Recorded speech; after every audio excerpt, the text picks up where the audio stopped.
সুদের কারবারের নামে দাদাগিরির অভিযোগ। মালদায় ব্যবসায়ী অমরদীপ শাহকে গ্রেফতার করল পুলিশ। ধৃত ব্যবসায়ী তৃণমূল নেতা কৃষ্ণেন্দু নারায়ণ চৌধুরী ঘনিষ্ঠ বলে পরিচিত। সুদের নামে মোটা টাকা আদায়ের অভিযোগ। আমার সঙ্গে সেবক রয়েছেন, প্রতিনিধি সেবক।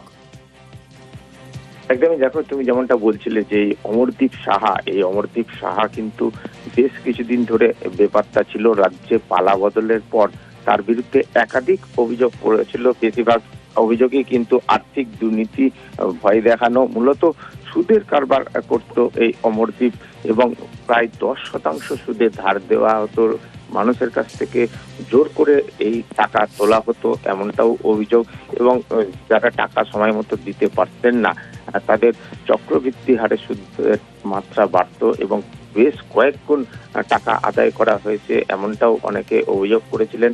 এবং যারা টাকা দিতে পারতেন না তাদেরকে লোকজন পাঠিয়ে তুলে আনা, তাদেরকে হুমকি দেওয়া, অত্যাচার করা, এমন একাধিক অভিযোগ উঠেছিল এই অমরদীপ সাহা, ইংরেজ বাজারের তৃণমূল নেতা